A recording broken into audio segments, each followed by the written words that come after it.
ಬಲರಾಮನ ದಿನಗಳು ಒಂದೇ ಲೈನಲ್ಲಿ ಹೇಳಬೇಕು ಅಂದರೆ ಕ್ಲಾಸಿಕ್ ಕಲ್ಟು.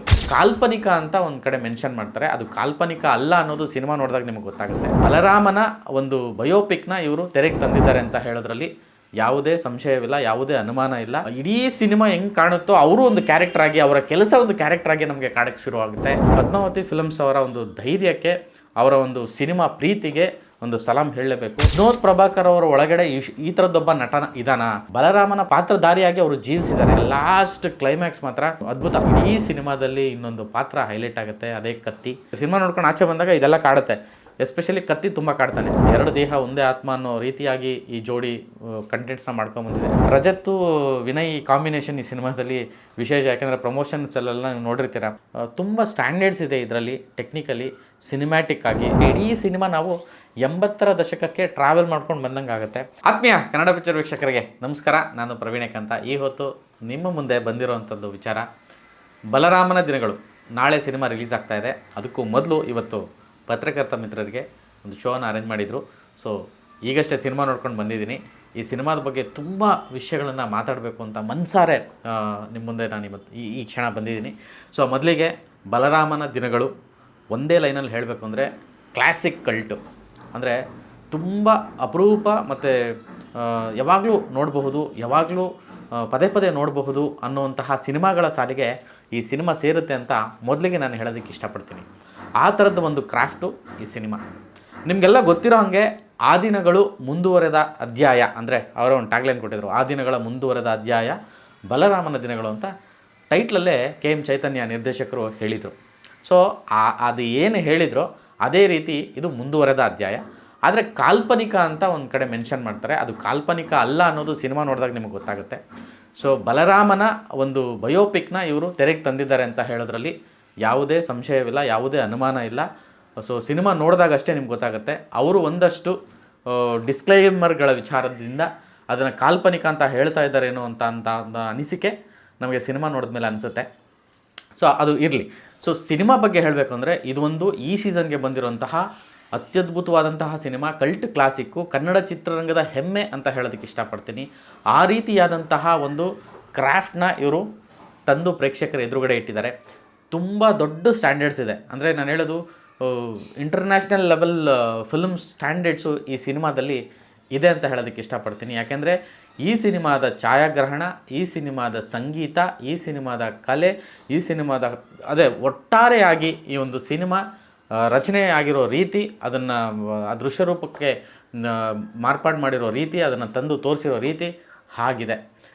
ಸಂತೋಷ್ ನಾರಾಯಣನ್ ಮ್ಯೂಸಿಕ್ಕು ಮತ್ತು ಅವರು ಒಂದು ಪ್ರೆಸ್ ಮೀಟಲ್ಲಿ ಬೆಂಗಳೂರಿಗೆ ಬಂದಾಗ ಹೇಳ್ತಾರೆ, ನನ್ನ ಬದುಕಿನ ದಿ ಬೆಸ್ಟ್ 3 ಸಿನಿಮಾಗಳಲ್ಲಿ ಈ ಸಿನಿಮಾ ಇರುತ್ತೆ ಅಂತ.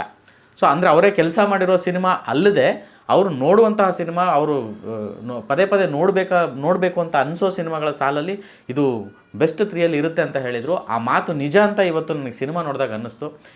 ಯಾಕೆಂತಂದರೆ ಅವರ ಒಂದು ವರ್ಕು ಮೊದಲನೇ ಫ್ರೇಮಿಂದ ಹಿಡಿದು ಇಂಟರ್ವಲ್ಗೆ ಬರೋ ಇಂಟರ್ಮಿಷನ್ ಅಂತ ಬರೋ ಅಲ್ಲೂ ಕೂಡ ಅವರು ವರ್ಕ್ ಮಾಡಿದ್ದಾರೆ. ಅದರಿಂದ ಆಚೆಗೆ ಕ್ಲೈಮ್ಯಾಕ್ಸ್ವರೆಗೂ ಕೂಡ ಅವರು ಎಲ್ಲೂ ಕೂಡ ಅವರ ಒಂದು ಆ ಫಾರ್ಮ್ನ ಕಳ್ಕೊಂಡಿಲ್ಲ, ರಿದಮ್ನ ಕಳ್ಕೊಂಡಿಲ್ಲ. ಇಡೀ ಸಿನಿಮಾ ಹೆಂಗೆ ಕಾಣುತ್ತೋ ಅವರು ಒಂದು ಕ್ಯಾರೆಕ್ಟರ್ ಆಗಿ, ಅವರ ಕೆಲಸ ಒಂದು ಕ್ಯಾರೆಕ್ಟರ್ ಆಗಿ ನಮಗೆ ಕಾಣಕ್ಕೆ ಶುರು ಆಗುತ್ತೆ. ಹಾಗೆಯೇ ವೇಣು ಅವರು, HC ವೇಣು ಅವರು ಎಂತಹ ಕ್ಯಾಮ್ರಾ ಮ್ಯಾನ್ ಅಂತ ನಿಮಗೆಲ್ಲ ಗೊತ್ತೇ ಇದೆ. ನಮ್ಮ ಕನ್ನಡ ಚಿತ್ರರಂಗದ ಹೆಮ್ಮೆಯ ಟೆಕ್ನಿಷಿಯನ್ಸು, ಲೆಜೆಂಡ್ಸ್ ಅಂತ ಹೇಳೋದಕ್ಕೆ ಇಷ್ಟಪಡ್ತೀನಿ. ಆ ಥರದ ಒಂದು ಛಾಯಾಗ್ರಹಣ ನಿಪುಣ ಅವರು, ಅಂತ ಅಷ್ಟು ಪ್ರಶಸ್ತಿಗಳನ್ನು ತಗೊಂಡಿರೋಂಥವ್ರು, ಅಷ್ಟು ನೈಪುಣ್ಯತೆಯನ್ನು ಕಂಡುಕೊಂಡಿರೋಂಥವ್ರು. ಆ ದಿನಗಳು ಸಿನಿಮಾಗೆ ಹೇಗೆ ಚೈತನ್ಯ ಮತ್ತು ಇವರ ಒಂದು ಕಾಂಬಿನೇಷನ್ ವರ್ಕೌಟ್ ಆಗಿತ್ತೋ ಅದೇ ರೀತಿಯಾಗಿ ಟೆಕ್ನಿಕಲಿ ಇನ್ನೂ ಅಪ್ಗ್ರೇಡ್ ಆಗಿ ಈ ಒಂದು ಸಿನಿಮಾನ ಅವರು ಪ್ರೇಕ್ಷಕರ ಎದುರುಗಡೆಗೆ ತಂದಿಟ್ಟಿದ್ದಾರೆ. ಆ್ಯಂಡ್ ಇದು ಎಲ್ಲದಕ್ಕಿಂತ ಹೆಚ್ಚಾಗಿ ಈ ಥರದ್ದೊಂದು ಸಿನಿಮಾನ ಇಷ್ಟು ಕ್ವಾಲಿಟಿಯಾಗಿ, ಇಷ್ಟು ರಿಚ್ ಆಗಿ, ಇಷ್ಟು ಅದ್ಭುತವಾಗಿ ಕಟ್ಕೊಡೋದಕ್ಕೆ ಪ್ರೊಡಕ್ಷನ್ ತುಂಬ ಇಂಪಾರ್ಟೆಂಟ್ ಆಗುತ್ತೆ. ಆ ಒಂದು ವಿಷಯಕ್ಕೆ ಪದ್ಮಾವತಿ ಫಿಲಮ್ಸ್, ಶ್ರೇಯಸ್ ಜಯರಾಮ್ ಹಾಗೆ ಪದ್ಮಾವತಿ ಅವರು ಏನಿದ್ದಾರೆ, ಅವರ ವಿಷನ್ನು, ಅವರ ಸಿನಿಮಾ ದಾಹ, ಉತ್ಸಾಹ, ಅವರ ಸಿನಿಮಾ ಪ್ರೀತಿ ಎಷ್ಟಿದೆ ಅನ್ನೋದು ಈ ಸಿನಿಮಾ ನೋಡಿದಾಗ ಗೊತ್ತಾಗುತ್ತೆ. ಅಂದರೆ ಒಂದು ಹೊಸ ನಿರ್ಮಾಣ ಸಂಸ್ಥೆ ಬಂದು ಈ ಥರದ್ದೊಂದು ಕಥೆನ ಆಯ್ಕೆ ಮಾಡಿಕೊಂಡು ಈ ಥರದ್ದೊಂದು ತಂಡದ ಜೊತೆಗೆ ಈ ಥರದ್ದೊಂದು ಸಿನಿಮಾನ ಮಾಡಿ ಅಷ್ಟೇ ಅದ್ಭುತವಾಗಿ ಪ್ರಚಾರ ಮಾಡಿ ಪ್ರೇಕ್ಷಕರೆದುರಿಗೆ ತರುವಂಥ ವಿಷಯ ಇದೆಯಲ್ಲ, ಅಷ್ಟು ಸುಲಭದ ಮಾತಲ್ಲ ಇವತ್ತಿನ ಪರಿಸ್ಥಿತಿಗೆ. ಈ ಒಂದು ವಿಷಯಕ್ಕೆ ನಿಜವಾಗ್ಲೂ ಪದ್ಮಾವತಿ ಫಿಲಮ್ಸ್ ಅವರ ಒಂದು ಧೈರ್ಯಕ್ಕೆ, ಅವರ ಒಂದು ಸಿನಿಮಾ ಪ್ರೀತಿಗೆ ಒಂದು ಸಲಾಂ ಹೇಳಲೇಬೇಕು. ಈ ಸಿನಿಮಾ ನೋಡಿದಾಗ ನಿಮ್ಗೆ ಅದು ಗೊತ್ತಾಗುತ್ತೆ. ಆ್ಯಂಡ್ ಈ ಚಿತ್ರದ ನಾಯಕ ವಿನೋದ್ ಪ್ರಭಾಕರ್ ಅವರು, ಟೈಗರ್ ಪ್ರಭಾಕರ್ ಅವರ ಮಗ ವಿನೋದ್ ಪ್ರಭಾಕರ್ ಇಷ್ಟೂ ವರ್ಷಗಳ ಒಂದು ಹೋರಾಟ, ಹಠ, ಸತತವಾಗಿ ಸಿನಿಮಾಗಳನ್ನು ಮಾಡಿಕೊಂಡೇ ಬರ್ತಿದ್ದಾರೆ. ಕಳೆದ ವರ್ಷ ಮಹಾದೇವ ಸಿನಿಮಾದಲ್ಲಿ ಅವರ ಒಂದು ಅಭಿನಯಕ್ಕೆ ಪ್ರಶಂಸೆಗಳ ಸುರಿಮಳೆಯೇ ಸುರಿದಿತ್ತು. ಎಂಥ ಆ್ಯಕ್ಟ್ರು, ಎಂಥ ಪೊಟೆನ್ಷಿಯಲ್ ಇರೋ ನಟ ಇವರು ಅಂತ ಅನಿಸಿತ್ತು. ಆ ಅನಿಸಿಕೆಗೆ ಇನ್ನೊಂದು ಮಟ್ಟಕ್ಕೆ, ಇನ್ನೊಂದು ಲೆವೆಲ್ಗೆ ಅವರು ಈ ಸಿನಿಮಾದಲ್ಲಿ ಆ್ಯಕ್ಟ್ ಮಾಡಿದ್ದಾರೆ. ಅಂದರೆ ವಿನೋದ್ ಪ್ರಭಾಕರ್ ಅವರ ಒಳಗಡೆ ಈ ಥರದ್ದೊಬ್ಬ ನಟನ ಇದಾನ, ಇವ್ರನ್ನ ಈಗೂ ಬಳಸ್ಬೋದಾ, ಇವ್ರನ್ನ ಈಗೂ ತೋರಿಸ್ಬೋದಾ, ಇವ್ರ ಕೈಯಿಂದ ಈ ಥರನೂ ಮಾಡಿಸ್ಬೋದಾ ಅನ್ನೋದನ್ನು ಈ ಸಿನಿಮಾ ನೋಡಿದಾಗ ಗೊತ್ತಾಗುತ್ತೆ. ಅಷ್ಟು ಸಟಲ್ಡಾಗಿ, ಅಷ್ಟು ಅಂದರೆ ಜೀವಿಸಿದ್ದಾರೆ. ಬಲರಾಮನ ಪಾತ್ರಧಾರಿಯಾಗಿ ಅವರು ಜೀವಿಸಿದ್ದಾರೆ. ನೀವು ಬಲರಾಮನ ಒರಿಜಿನಲ್ ಫೋಟೋ ಅಥವಾ ಅವರು ಕತೆ ನೀವು ಓದಿದರೆ, ಕೇಳಿದರೆ, ಸೊ ಇವಾಗ ವಿನೋದ್ ಪ್ರಭಾಕರ್ ಅವರನ್ನು ಈ ತೆರೆ ಮೇಲೆ ನೋಡಿದ್ರೆ ಒಂದು ಚೂರು ಡಿಫ್ರೆನ್ಸ್ ಕಾಣಲ್ಲ ನಿಮಗೆ. ಅಷ್ಟು ಇವರೇನೇ ಬಲರಾಮ ಅನ್ನೋ ಅಷ್ಟರ ಮಟ್ಟಿಗೆ ಅವರು ನಮ್ಮನ್ನು ಆವರಿಸ್ಕೊಳ್ತಾರೆ, ಕಾಡ್ತಾರೆ. ಆ್ಯಂಡ್ ಇವರ ಒಂದು ಅಭಿನಯ ಈ ಸಿನಿಮಾದಲ್ಲಿ ತುಂಬ ಮೇಜರ್ ರೋಲ್ ಪ್ಲೇ ಮಾಡಿದೆ ಅಂತ ಹೇಳಿದ್ರೆ ತಪ್ಪಾಗಲ್ಲ. ಅಷ್ಟು ಚೆನ್ನಾಗಿ ಅವರು ಅಭಿನಯಿಸಿದ್ದಾರೆ ವಿನೋದ್ ಪ್ರಭಾಕರ್. ಆ್ಯಂಡ್ ಪ್ರಿಯಾ ಆನಂದ್ ನಾಯಕಿಯಾಗಿ, ಪ್ರಿಯಾ ಆನಂದ್ ಅವರು ತಮಿಳಿಗರು ಆದರೂ ಕೂಡ ಕನ್ನಡದವರೇ ಆಗ್ಬಿಟ್ಟಿದ್ದಾರೆ ಅವರು. ರಾಜ್ಕುಮಾರ, ಜೇಮ್ಸು, ಆರೆಂಜು ಸುಮಾರು ಸಿನಿಮಾಗಳು ಮಾಡಿದ್ದಾರೆ ಕನ್ನಡದಲ್ಲಿ. ಬಟ್ ಈ ಸಿನಿಮಾದಲ್ಲಿ ಅಗೇನ್ ಮತ್ತೊಮ್ಮೆ ಅವರು ಅತ್ಯದ್ಭುತ ನಟಿ, ನಮ್ಮ ಮನೆ ಮಗಳು ಅನ್ನೋ ರೀತಿಯಾಗಿ ಅವರು ಕೂರ್ಗಿ ಕರ್ನಲ್ ಅವರ ಮಗಳಾಗಿ, ಆಕೆ ಅಭಿನಯಿಸಿರೋ ರೀತಿ ಬಲರಾಮನ ಮಡದಿಯಾಗಿ, ಟೀಚರ್ ಆಗಿ ಆಕೆ ಕಾಣಿಸ್ಕೊಳ್ಳೋದು ಕೂಡ ಅಷ್ಟೇ ಮಜಬೂತಾಗಿ ಈ ಸಿನಿಮಾದಲ್ಲಿ ಸೆರೆಯಾಗಿದೆ ಅಂತ ಹೇಳ್ಬೋದು. ಇದರ ಜೊತೆಗೆ ನಾನು ಆ ದಿನಗಳು ಸಿನಿಮಾ ನೋಡಿದಾಗ ನಿಮ್ಗೆಲ್ಲ ಕ್ಯಾರೆಕ್ಟರ್ಗಳು ಯಾವಾಗಲೂ ಮನಸ್ಸಲ್ಲಿ ಉಳ್ಕೊಂಡಿರುತ್ತೆ. Especially Shridhar character, Kotwal character, Bachchan character, Shetty character, ಹೀಗೆ ಅಂದರೆ ಚೇತನ್, ಅಂದರೆ ಆ ದಿನಗಳಲ್ಲಿ ಯಾವುದೆಲ್ಲ ಕ್ಯಾರೆಕ್ಟರ್ಗಳು ಸರ್ದಾರ್ ಸತ್ಯದಿಂದ ಹಿಡಿದು, ಸೊ ಅದೇ ರೀತಿಯಾಗಿ ಬಲರಾಮನ ದಿನಗಳು ಸಿನಿಮಾದಲ್ಲೂ ಕೂಡ ನಿಮಗೆ ಪ್ರತಿಯೊಂದು ಕ್ಯಾರೆಕ್ಟ್ರು ನಿಮ್ಮ ನೆನಪಲ್ಲಿ ಉಳಿಯುತ್ತೆ. ಫಸ್ಟು ಸಿನಿಮಾ ಶುರುನಲ್ಲೇ ಒಂದು ಕ್ಯಾರೆಕ್ಟ್ರು ಸಾಯುತ್ತೆ, ಅದು ಕೊನೆಯವರೆಗೂ ಕಾಡುತ್ತೆ, ಅದಕ್ಕೊಂದು ಲಿಂಕ್ ಇರುತ್ತೆ. ಅಂದರೆ ಪಾತ್ರ ಎಷ್ಟು, ಅಂದರೆ ಡ್ರ್ಯಾಗನ್ ಮಂಜು ಒಂದು ಪಾತ್ರ ಮಾಡಿದರೆ ಅದು ಪಾತ್ರ ಚಿಕ್ಕದಾದರೂ ಕೂಡ ಸಿನಿಮಾ ಕೊನೆಯವರೆಗೂ ಆ ಪಾತ್ರ ಮತ್ತೆ ನಿಮ್ಮ ಮನಸ್ಸೊಳಗಡೆ ಮತ್ತು ಕತೆ ಒಳಗಡೆ ಇರುತ್ತೆ. ಅದು ಕೊನೆಗೆ ಅದು ಅಲ್ಲಿಗೆ ಟಚ್ ಆಗಿ ಅದು ಎಂಡ್ ಆಗುತ್ತೆ. ಸೊ ಈ ರೀತಿಯಾಗಿ ಚೈತನ್ಯ ಅವರು ಒಂದು ಕಥೆನ ಸಂಪೂರ್ಣ ಲೂಪ್, ಅಂದರೆ ಒಂದು ಪರಿಪೂರ್ಣವಾಗಿ ಅದನ್ನು ಕಟ್ಟುವಿಕೆ ಏನಿದೆ ಅದು ತುಂಬ ಮಜಬೂತಾಗಿದೆ. ಅದೇ ನಮ್ಮನ್ನು ಅಂದರೆ ಹಂತ ಹಂತಕ್ಕೂ ಸಿನಿಮಾ ಎಳ್ಕೊಂಡು ಹೋಗುತ್ತೆ. ಇಂಟರ್ವಲ್ ಪಾಯಿಂಟ್ವರೆಗೂ ಒಂದು ರೀತಿ ಆದರೆ ಇಂಟರ್ವಲ್ ಆದಮೇಲೆ ತಗೊಳ್ಳೋವಂಥ ಪಿಚ್ ಇದೆಯಲ್ಲ, ಅದು ತುಂಬ ಸ್ಟ್ರಾಂಗ್ ಆಗಿದೆ. ಎಸ್ಪೆಷಲಿ ಕ್ಲೈಮ್ಯಾಕ್ಸ್ ಪೋರ್ಷನ್ನು ಎಂಥವ್ರಿಗೂ ಕರಳು ಚುರುಕನ್ನುತ್ತೆ. ಅಂದರೆ ಒಂದು ಕರಳು ಹಿಂಡುವ ಭಾವ ಆಗುತ್ತೆ. ಅಂದರೆ ಅದು ಭಾವನೆಗಳು, ಭಾವೋದ್ವೇಗ ಅಂತಾರಲ್ಲ, ಆ ರೀತಿಯಾದಂಥ ಒಂದು ಆ ಸನ್ನಿವೇಶಗಳು ಶುರುವಾಗುತ್ತೆ. ಲಾಸ್ಟ್ ಕ್ಲೈಮ್ಯಾಕ್ಸ್ ಮಾತ್ರ ಅದ್ಭುತ. ಅಂದರೆ ಆ ಕ್ಲಾಸಿಕ್ ಅಂತ ಏನು ಹೇಳ್ತಾರೆ ಆ ಫೀಲು, ಅಂದರೆ ಒಂದು ಹಿಂಗೆ ಹೋಗಿ ಒಂದು ಹೈಗೋಗಿ ಒಂದು ಹೊಡೆಯುತ್ತಲ್ಲ, ಸೊ ಅದೇ ರೀತಿಯಾಗಿ ಲೈಟಾಗಿ ಶುರುವಾಗುವಂತಹ ಬಲರಾಮನ ಕತೆ ತುಂಬ ಸ್ಟ್ರಾಂಗಾಗಿ ಚೈತನ್ಯ ಅವರು ಅದನ್ನು ಎಂಡ್ ಮಾಡಿದ್ದಾರೆ. ಎಸ್ಪೆಷಲಿ ಕ್ಲೈಮ್ಯಾಕ್ಸಲ್ಲಿ ಬರುವಂಥ ಒಂದು ಹಾಡು, ಒಂದು ಮಗು ಹಾಡಿರುವಂಥ ಒಂದು ಹಾಡು, ಅದರ ಭಾವಾರ್ಥ ಅದು ತುಂಬ ಗಾಢವಾಗುತ್ತಾಗುತ್ತೆ ಎಂಥವ್ರಿಗೂ. ಅಂದರೆ ಈ ಭೂಗತ ಜಗತ್ತಿನ ನಂಟಿರೋರಿಗೆ, ಆ ಬದುಕನ್ನು ನೋಡಿರೋರಿಗೆ, ಅಥವಾ ಹತ್ತಿರದಿಂದ ಅದನ್ನು ನೋಡಿರೋರಿಗೆ, ಅದು ಗೊತ್ತಿರೋರಿಗೆ ಎಸ್ಪೆಷಲಿ ಅದೊಂದು ಆ ಮಿಸ್ಸಿಂಗ್ ಬಾಂಡಿಂಗ್ ಇದೆಯಲ್ಲ, ಅದು ತುಂಬ ಸ್ಟ್ರಾಂಗಾಗಿ ಎಫೆಕ್ಟ್ ಆಗುತ್ತೆ. ಆಡಿಯನ್ಸ್ ಕಣ್ಣಲ್ಲಿ ಅದು ಖಂಡಿತವಾಗ್ಲೂ ಕಣ್ಣೀರನ್ನು ತರಿಸುವಂತಹ ಒಂದು ಸನ್ನಿವೇಶ. ಸಿನಿಮಾ ನೋಡ್ಬೇಕಾದ್ರೆ ನನಗೆ ಆ ರೀತಿಯಾದಂಥ ಒಂದು ಭಾವೋದ್ವೇಗ ಆಯಿತು. ಸೊ ಅದನ್ನು ನಿಮ್ಮ ಮುಂದೆ ಈ ಮೂಲಕ ಎಕ್ಸ್ಪ್ರೆಸ್ ಮಾಡ್ತಿರೋವಂಥದ್ದು. ಮೇ ಬಿ ಎಲ್ಲರಿಗೂ ಅದೇ ರೀತಿಯಾದಂಥ ಭಾವನೆ ಆಗುತ್ತೆ ಅಂತ. ಆ್ಯಂಡ್ ಈ ಒಂದು ಸಿನಿಮಾದಲ್ಲಿ ಆಗಲೇ ಹೇಳ್ದಂಗೆ ಪಾತ್ರಗಳು, ಪಠಾಣ್ ಪಾತ್ರ ಆಗಿರ್ಬೋದು, ರಾಜೇಂದ್ರನ ಪಾತ್ರ ಆಗಿರ್ಬೋದು, ಅಥವಾ ಸೀನನ್ ಪಾತ್ರ ಆಗಿರ್ಬೋದು, ಅಂದರೆ ಇಲ್ಲಿ ಮೆಟಾಫರಿಕ್ಕಾಗಿ ಅಂದರೆ ಬೇರೆ ಹೆಸರುಗಳನ್ನು ಸೂಚಕವಾಗಿ ಇಟ್ಟಿದ್ದಾರೆ. ಅಂದರೆ ಶ್ರೀಧರ್ ಕ್ಯಾರೆಕ್ಟರ್ ಯಾರು ಮಾಡಿದರು, ಅತುಲ್ ಕುಲಕರ್ಣಿ ಅವರೇ ಇಲ್ಲೂ ಅಗೇನ್ ಶಶಿಧರ್ ಕ್ಯಾರೆಕ್ಟರ್ನ ಮಾಡಿರುವಂಥದ್ದು. ಆ್ಯಂಡ್ ಆಶೀಶ್ ವಿದ್ಯಾರ್ಥಿ ಜಯರಾಜ್ ಕ್ಯಾರೆಕ್ಟರ್ನ, ಅಂದರೆ ಜಯರಾಮನ ಪಾತ್ರವನ್ನು ಒಂದು ನಿಭಾಯಿಸಿರುವಂಥದ್ದು. ಅಗೇನ್ ಈ ಸಿನಿಮಾದಲ್ಲಿ ಇದು ಆ್ಯಕ್ಚುಲಿ ಚೈತನ್ಯ ಅವರ ಆ ದಿನಗಳ ಯೂನಿವರ್ಸ್ ಅಂತ ಹೇಳಿದ್ರೆ ತಪ್ಪಾಗಲ್ಲ. ಸಿನಿಮಾದೊಳಗಡೆ ಆ ಥರದ್ದೊಂದು ಸನ್ನಿವೇಶಗಳು ಕ್ರಿಯೇಟ್ ಆಗುತ್ತೆ.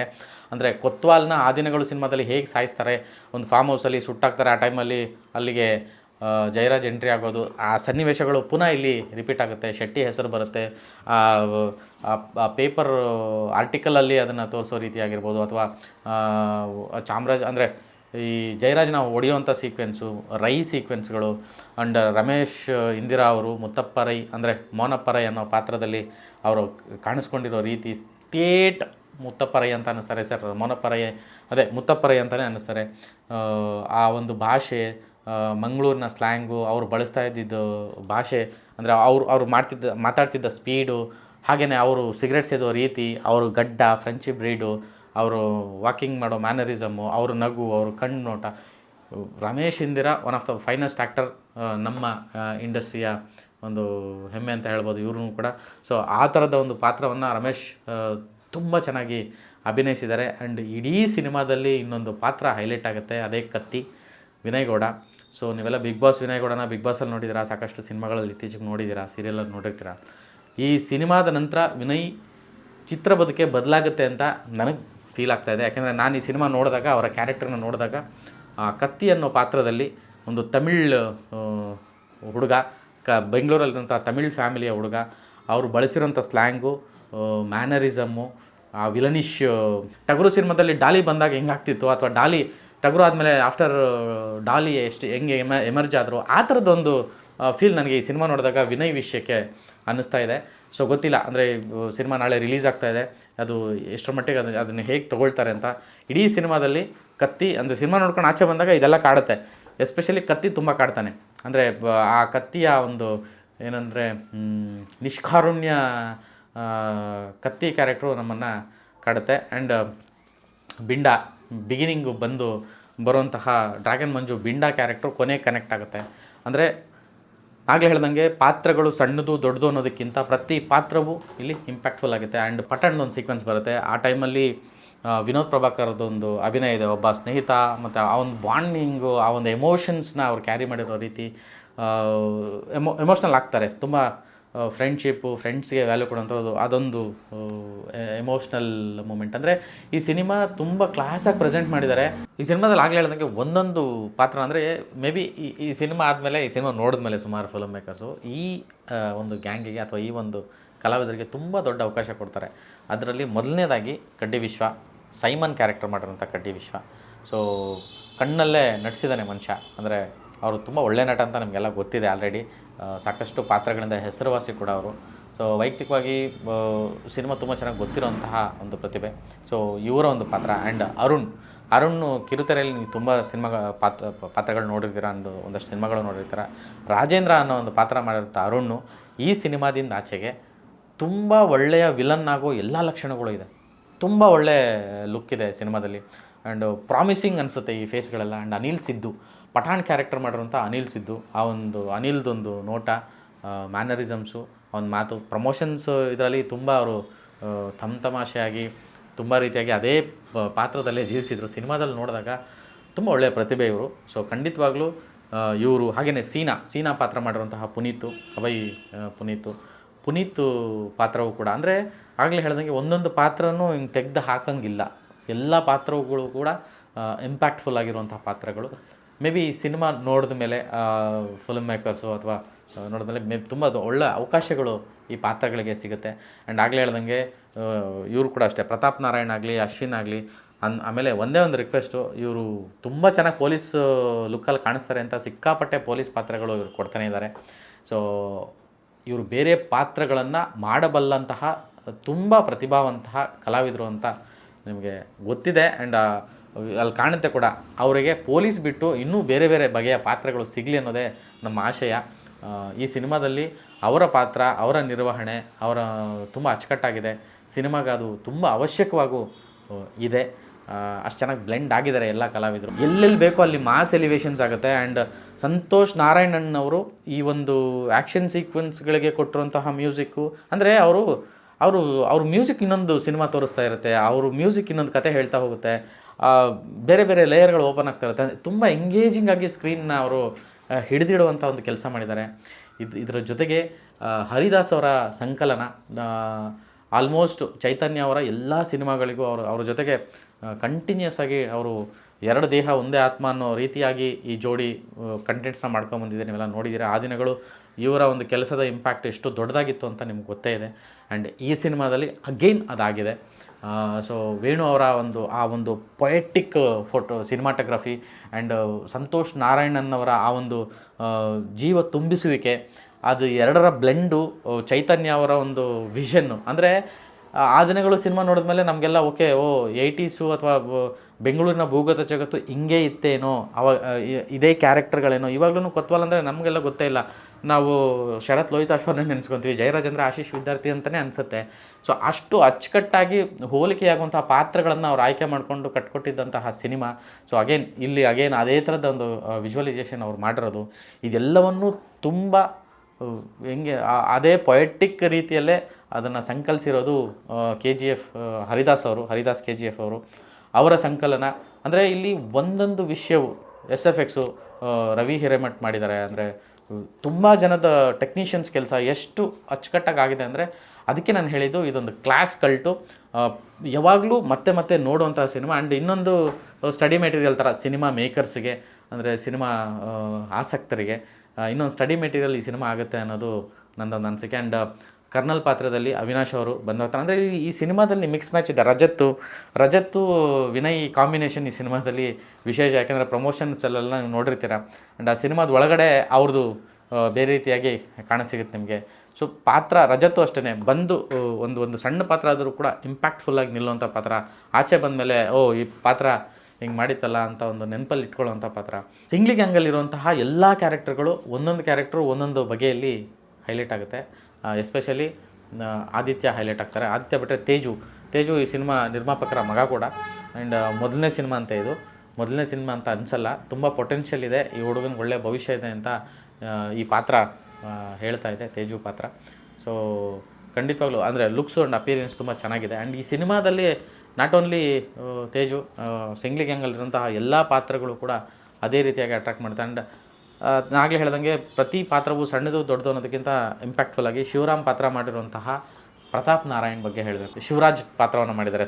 ನಾನು ಆಗಲೇ ಹೇಳ್ದಂಗೆ ಇದು ಕಾಲ್ಪನಿಕವಾಗಿ ಹೆಸರುಗಳನ್ನ ಬದಲಾಯಿಸಿರೋದ್ರಿಂದ ಶಿವರಾಜ್ ಪಾತ್ರದಲ್ಲಿ ಕಾಣಿಸ್ಕೊಂಡಿರುವಂಥ ಪ್ರತಾಪ್ ನಾರಾಯಣ್ ಸುಮಾರು ಒಂದು ಆ್ಯಂಟಿ ರೋಲ್ಸ್ ಮಾಡಿದ್ದಾರೆ ಅಥವಾ ಸಣ್ಣ ಪೊಲೀಸ್ ಕ್ಯಾರೆಕ್ಟರ್ಗಳೆಲ್ಲ ಮಾಡಿದ್ದಾರೆ. ಬಟ್ ಈ ಸಿನಿಮಾದಲ್ಲಿ ಅವ್ರು ಮಾಡಿರೋ ಬಾಡಿ ಲ್ಯಾಂಗ್ವೇಜು, ಅವರು ಎಷ್ಟು ಹ್ಯಾಂಡ್ಸಮ್ ಆಗಿ, ಅಂದರೆ ಒಬ್ಬ ಪೊಲೀಸ್ ಆಫೀಸರ್ ಅಂದರೆ ಇವರೇ ಶಿವರಾಮ್ ಆಗಿದ್ರೇನೋ, ಆ ಶಿವರಾಜೇ ಇವರಾಗಿದ್ರೇನೋ ಅಂತ. ಅಜೀಜ್ ಕ್ಯಾರೆಕ್ಟ್ರಲ್ಲಿ ಅಶ್ವಿನ್ ಹಾಸನ್ನು, ಇವರಿಬ್ಬರ ಕಾಂಬಿನೇಷನ್ನು ಆವತ್ತಿನ ಕಾಲಘಟ್ಟದ ಪೊಲೀಸ್ಗಳಾಗಿ ಅವ್ರು ಮಾಡಿರುವಂತಹ ಅಪಿಯರೆನ್ಸು. ಮತ್ತು ಅದೇ ನಾನು ಆಗಲೇ ಹೇಳ್ದಂಗೆ ಎಲ್ಲವೂ ಕೂಡ ಆ ಕಾಲಘಟ್ಟಕ್ಕೆ, ಇಡೀ ಸಿನಿಮಾ ನಾವು 80ರ ದಶಕಕ್ಕೆ ಟ್ರಾವೆಲ್ ಮಾಡ್ಕೊಂಡು ಬಂದಂಗೆ ಆಗುತ್ತೆ. 80ರ ದಶಕದಲ್ಲಿ 90ರ ದಶಕದಲ್ಲಿ ಬೆಂಗಳೂರಿನ ಭೂಗತ ಜಗತ್ತು ಅದು ಹೇಗಿತ್ತು, ಮತ್ತು ಆ ಜನಜೀವನ ಹೇಗಿತ್ತು, ಪೊಲೀಸ್ ವ್ಯವಸ್ಥೆ ಹೇಗಿತ್ತು, ರಾಜಕೀಯ ವ್ಯವಸ್ಥೆ ಹೇಗಿತ್ತು, ಇದೆಲ್ಲವನ್ನೂ ಕೂಡ ತುಂಬ ಚೆನ್ನಾಗಿ ಬ್ಲೆಂಡ್ ಮಾಡಿ ತುಂಬ ಅಥೆಂಟಿಕ್ಕಾಗಿ. ನಾನು ಎಸ್ಪೆಷಲಿ ಈ ಸಿನಿಮಾದ ಆರ್ಟ್ ಡೈರೆಕ್ಟರ್ಗೆ ಒಂದು ಸಲಾಮ್ ಹೇಳಬೇಕು. ಅಷ್ಟು ಅಚ್ಚುಕಟ್ಟಾಗಿ ತುಂಬ ಸಣ್ಣ ವಿಷಯಗಳಿದೆ. ಸುಮಾರು ಕಡೆ ಅಂದರೆ ಒಂದು ಸ್ಲಮ್ಮನ್ನು ತೋರಿಸ್ಬೇಕಾದ್ರೆ ಕೂಡ, ಅಲ್ಲಿ ಒಂದು ಸೌಟನ್ನು ತೋರಿಸ್ಬೇಕಾದ್ರೆ ಕೂಡ ಅವತ್ತಿನ ಅಲ್ಯೂಮಿನಿಯಂ ಪಾತ್ರೆಗಳು, ಆಮೇಲೆ ಡ್ರಮ್ಗಳು, ಸುಮಾರು ವಿಷಯ ಇದೆ. ಸಣ್ಣ ಮೈನ್ಯೂಟ್ ವಿಚಾರಗಳು. ಆರ್ಟ್ ಡೈರೆಕ್ಟ್ರು ಆ ಒಂದು ಕಾಂಬಿನೇಷನ್ನು, ಸಿನಿಮಾಟೋಗ್ರಫಿ ಆ್ಯಂಡ್ ಆ ಫ್ರೇಮಿಂಗ್ಸ್ ತುಂಬ ಕಷ್ಟ. ಅಂದರೆ ನ್ಯಾಚುರಲಾಗಿ ನಾವು ಈ ಥರ ಶೂಟ್ ಮಾಡಬೇಕು ಅಂದರೆ ತುಂಬ ಕಷ್ಟ. ಮಾರ್ಕೆಟದೊಂದು ಸೆಟ್ಟು ತುಂಬ ಅಥೆಂಟಿಕ್ಕಾಗಿ ಹಾಕಿರೋವಂಥ ಸೆಟ್ಟು. ಇವತ್ತಿನ ನೀವು KR ಮಾರ್ಕೆಟು ಏನು ನೋಡ್ತಾ ಇದ್ರು ಅದರ ರೆಪ್ಲಿಕಾ ಅವತ್ತಿನ 80ರ ಮಾರ್ಕೆಟ್ ಹೇಗಿತ್ತು ಅನ್ನೋದು. ಸೊ ತುಂಬ ಸಾಮ್ಯತೆ ಇದೆ. ಆ್ಯಂಡ್ ಅಥೆಂಟಿಕ್ಕಾಗಿ ಈ ಒಂದು ಕಂಟೆಂಟ್ನ ಆ ರೀತಿಯಾಗಿ ಕಟ್ಕೊಡೋದಕ್ಕೆ ಎಫರ್ಟ್ಗಳನ್ನು ಹಾಕಿದ್ದಾರೆ. ಸೊ ಬಲರಾಮನ ದಿನಗಳು ಸಿನಿಮಾ ಈ ರೀತಿಯಾಗಿ ಸಾಗುತ್ತೆ. ಆ್ಯಂಡ್ ನಾನು ಆಗಲೇ ಹೇಳ್ದಂಗೆ ಇದು ಬರೀ ಕನ್ನಡದ ಸಿನಿಮಾ ಅಲ್ಲ, ಇಡೀ ದೇಶ ನೋಡುವಂತಹ ಸಿನಿಮಾ. ತುಂಬ ಸ್ಟ್ಯಾಂಡರ್ಡ್ಸ್ ಇದೆ ಇದರಲ್ಲಿ, ಟೆಕ್ನಿಕಲಿ, ಸಿನಿಮ್ಯಾಟಿಕ್ ವಿಚಾರಕ್ಕೆ. ತುಂಬ ಸಿನಿಮೋತ್ಸಾಹಗಳಿಗೆ ನನ್ನದೊಂದೇ ಮನವಿ, ಈ ಸಿನಿಮಾನ ಥಿಯೇಟ್ರಲ್ಲೇ ನೋಡಿ, OTTವರೆಗೂ ಕಾಯಬೇಡಿ. ಯಾಕೆಂದರೆ ಥಿಯೇಟ್ರಲ್ಲಿ ನೋಡಿದಾಗಲೇ ನಿಮಗೆ ಆ ಒಂದು ಫೀಲ್, ಆ ಒಂದು ಇದು ಸಿಗೋದು. ನನಗೆ ಈ ಸಿನಿಮಾದ ಹಿನ್ನೆಲೆ ಸಂಗೀತ ತುಂಬ ಕಾಡ್ತಿದೆ. ಅಂದರೆ ಇನ್ನೊಂದು ಸಲ ಸಿನಿಮಾ ನೋಡಬೇಕು ಅಂತ ಹಿನ್ನೆಲೆ ಸಂಗೀತನೇ ನನ್ನ ಕರಿತಾ ಇದೆ ಅಂತ ಅನ್ಸೋಕ್ಕೆ ನನಗೆ ಶುರುವಾಗಿದೆ. And cinematography and once again Vinod Prabhakar. Again Mahadeva ಅಂತ ಒಂದು ದೊಡ್ಡ ಹಿಟ್ನ ಲಾಸ್ಟ್ ಇಯರ್ ಪಡ್ಕೊಂಡ್ರು. ಈ ವರ್ಷ ಮತ್ತದೇ ಇನ್ನೊಂದು ಹಿಟ್ಟು ಅವರ ಮಡಿಲಿಗೆ ಆಗಲಿದೆ ಅನ್ನೋ ಒಂದು ಅಭಿಲಾಷೆ ನನಗೆ ಈ ಸಿನಿಮಾ ನೋಡಿದ ಮೇಲೆ ಅನ್ನಿಸ್ತಾ ಇದೆ. ಏನಾದರೂ ಮಿಸ್ ಮಾಡಿದರೆ ಗೊತ್ತಿಲ್ಲ, ನನಗೆ ಸಿನಿಮಾ ನೋಡ್ಕೊಂಡು ಬಂದು ಇಷ್ಟೆಲ್ಲ ಮಾತಾಡೋಕ್ಕೆ ಅನಿಸ್ತು, ಮಾತಾಡಿದ್ದೀನಿ. ಇದನ್ನು ರಿವ್ಯೂ ಅಂತಾದರೂ ಅಂದ್ಕೊಳ್ಳಿ ಅಥವಾ ಒಂದು ಅಭಿಪ್ರಾಯ ಆದರೂ ಅಂತ ಅಂದ್ಕೊಳ್ಳಿ. ಸೊ ಬಲರಾಮನ ದಿನಗಳು ಸಿನಿಮಾ ನೋಡಿದ ಮೇಲೆ ನನಗೆ ಇಷ್ಟೆಲ್ಲ ಮಾತಾಡಬೇಕು ಅನ್ನಿಸ್ತು, ಇಷ್ಟೆಲ್ಲ ಹೇಳಿದ್ದೀನಿ. ದಯವಿಟ್ಟು ತಪ್ಪದೆ ಥಿಯೇಟ್ರಿಗೆ ಹೋಗಿ ಸಿನಿಮಾ ನೋಡಿ. ನೀವು ಕೊಡುವಂತಹ ಟಿಕೆಟ್ ರೇಟಿಗೆ ಇದು ಖಂಡಿತ ಮೋಸ ಆಗಲ್ಲ. ಒಂದು 2 ಗಂಟೆ 2.25 ಗಂಟೆ ನೀವು ಆರಾಮಾಗಿ 80ರ ದಶಕಕ್ಕೋ 90ರ ದಶಕಕ್ಕೋ ಹೋಗಿ ಬೆಂಗಳೂರಲ್ಲಿ ಜೀವಿಸಿ ಆಚೆ ಬಂದಂಗೆ ಆಗುತ್ತೆ. ಸೊ ಒಂದು ಕಾಸ್ಟ್ಯೂಮಿಂದ ಹಿಡಿದು ಅವರು ಬಳಸುವಂತಹ ಭಾಷೆ, ರೈಸರು, ಅದೇನದು ಆಯುಧಗಳು, ಎಲ್ಲವೂ ಕೂಡ ನಿಮಗೆ ಆ ಒಂದು ಕಾಲಘಟ್ಟಕ್ಕೆ ಕರ್ಕೊಂಡೋಗುತ್ತೆ. ಆ ಥರದ್ದೊಂದು ಸಿನಿಮಾ ಮಾಡಿದ್ದಾರೆ. ಪಾಸಿಟಿವ್, ನೆಗೆಟಿವ್ ಅದು ಇದನ್ನು ಡಿಫ್ರೆನ್ಷಿಯೇಟ್ ಮಾಡಿ ಸಿನಿಮಾದೊಳಗಡೆ ಹೆಕ್ಕಿ ಇದು ಹಂಗಿತ್ತು, ಇದು ಹಿಂಗಿತ್ತು, ಇದು ಹಿಂಗೆ ಮಾಡಬೇಕಿತ್ತು, ಇದೆಲ್ಲ ಹೇಳುವಂತಹ ಬೃಹಸ್ಪತಿ ನಾನಲ್ಲ. ಬಟ್ ನನಗೆ ಈ ಸಿನಿಮಾ ಇಷ್ಟರ ಮಟ್ಟಿಗೆ ತಾಗಿತು ಮನಸ್ಸಿಗೆ. ಸೊ ಆ ಮನಸ್ಸಿಗೆ ಏನು ತಾಗಿದೆಯೋ ಅದಷ್ಟು ನಿಮ್ಮ ಮುಂದೆ ಇಟ್ಟಿದ್ದೀನಿ. ಸೊ ನಾಳೆ ಸಿನಿಮಾ ರಾಜ್ಯದಾದ್ಯಂತ ರಿಲೀಸ್ ಆಗ್ತಾಯಿದೆ. ಥಿಯೇಟ್ರಿಗೆ ಹೋಗಿ ಸಿನಿಮಾ ನೋಡಿ. ನಮಸ್ಕಾರ.